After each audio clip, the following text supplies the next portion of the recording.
Ladies and gentlemen, and welcome back to another edition of Cubs Daily. My name is Stephen Ryan, presented by Fan Arch.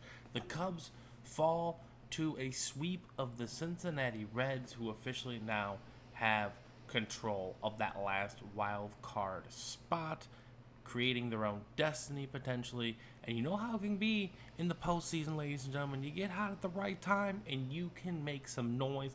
Obviously, not a very good look for this Cubs team as well. No good. I mean, obviously, we lost every single game. Two of them were 1-0. We pitched well in a couple of them. The offense just did not come to play at all this series. Again, we're missing some players. Players are getting back into the swing of things. It's not a good feeling overall to get swept, though, in this situation. The magic number for home field in the wild card round is down to 3. The Padres inch closer and closer, but the Padres are going to be facing the Milwaukee Brewers here to start this week, so it's going to be tough for them to probably catch, even though the Brewers did officially clinch yesterday and will be the NL Central champs once again. They have not clinched the 1 seed, though. There's still some work to be done on that front, but the Phillies are making it close. But as for the Cubs, again, generally speaking, you want to be playing your best postseason ball, your best ball going into the postseason. Historically, it has shown that you can make a run in this capacity. Unfortunately, there's still time for the Cubs to get right, but, a couple factors definitely have to come into play for this team. We're going to get into one of them here in a matter of moments in regards to Kyle Tucker, but, PCA, he hit the ball hard a couple times this weekend, but he needs to, keep grinding, keep figuring out plate appearances, keep getting that experience, etc., etc. Matt Shaw had the day off today for personal reasons. We all know the personal reasons, but we're not going to talk about that here on the show. So, again, rest, get your mentals right, the whole 9 yards. This team needs it from top to bottom, absolutely. To say they're in a funk, I don't think is the way I would want to express it, but kind of just like malaising through this last part of the schedule. So, again, the Cubs still have some work to do. I'm obviously not winning the division, but we got to get this home field, right? I feel like we have a better chance if we're at Wrigley Field, and I think that's a very, very fair and agreeable point.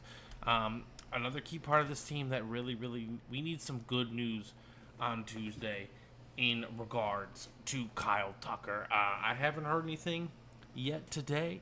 I know he went back to Tampa Bay last week to work with his personal doctors. Obviously they have Cubs staffer with them there to make sure all the medicals are on the up and up. I believe this was the same doctor that, helped him with his leg injury last season. It's just not a good feeling, though, right? Because you do want Kyle Tucker to get some reps in these last games here, just to make sure that the timing's right, the timing's all down. You don't want to just be throwing him into an October intense postseason, but that might be what the Cubs have to do in this situation. And if we unfortunately don't get the news we want to hear tomorrow, and there's rumors he might be gone for the rest of the year. I don't know. It's a very fickle injury with the calf, so again, just a lot of nerves, pins and needles, because whether you want to believe it or not, whatever complaints you may have about Kyle Tucker, he is an integral part of this offense. He gives this offense an extra jump and allows players to really kind of blend into more natural roles, right? Not like Michael Busch just hit his 30th home run of the year, right? On Saturday.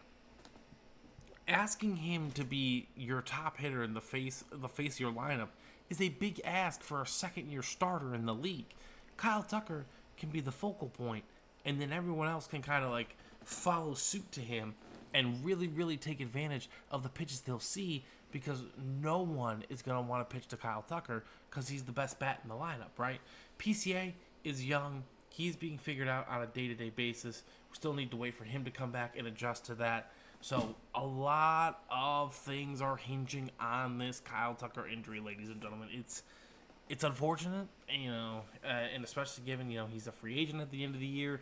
I don't know what it means necessarily for that pursuit. So we're going to find out more in the coming days, I guess, with pending his health and everything like that. So I think this Mets series, though, is the start to set up our rotation for this first 3 game series against, all in likeliness, um, the the Padres. But the Reds have been making moves here, and the Mets are still in the hunt, and we're going to be facing the Mets at Wrigley for 3 starting tomorrow. And MLB.com does have its probables out there already, and you'd have to imagine, right? Sunday's the last day of the year. Monday they're going to take off. Tuesday's going to be game 1 of the wild card round. So you'd have to imagine, right? Starting Tuesday, the Cubs are going with Cade Horton.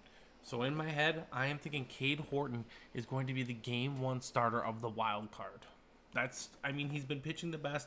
He's had one of the best second halves in maybe baseball history. He's going to win Rookie of the Year. He's been absolutely special for this Cubs team, and maybe an underrated development in a very good playoff push, especially given the fact that due to what we did at the deadline wasn't enough, clearly, to go out and maybe win a championship. Maybe Cade Horton becoming the ace of the staff is everything that this team needed. On Wednesday, we are going to have Matt Boyd on the bump. I'm not excited about it. I'm not excited about it whatsoever. He is going to be game 2. But honestly, game 2, it's between him and Shota, right? I like Shota. I like Matt Boyd. But they've just been getting tattooed these past few starts. And honestly, I'm kind of nervous. So, the guy who lost yesterday, Jameson Taillon, absolutely deserves a look. Actually, scratch that. The 2 guys that lost 1-0 in this series absolutely deserve a look to be like the relief, the short relief if whoever they're facing is hitting the ball hard off of Shota or Matt Boyd, right? Jameson Taillon has been great. Colin Ray, I can't ask much more of Colin Ray. So honestly, I think those guys are going to be the supplements, right? This is what I'm thinking, right? Best of 3 series, you're going to have 12 pitchers on staff, right? We're going to go Horton, Boyd, Imanaga. Then you're going to have the 2 backups in Taillon and Colin Ray. So Taillon and Colin Ray are going to serve as supplements to those to Boyd and Imanaga, just in case they're getting hit hard. And then in the bullpen, again, not much news update on Danny Palencia either. He did go 2 1/3. He did give up a run. Again, Palencia is very young. He has a lot of things he has to experience first, but I think we can get there with him eventually. But Kittredge has been excellent. Thielbar has been excellent. I think Porter Hodge is going to be left off the mound. We got obviously have Brad Keller in there. So that's 8 pitchers. Taylor Rogers, lefty depth, etc. Javier Saad can give you a few innings as well. So I think the Cubs are going to carry around 12 pitchers in the staff for this series. So curious to see how it goes, but it looks like the Cubs are aiming up at Horton, Boyd, and Imanaga. Boyd's your all-star.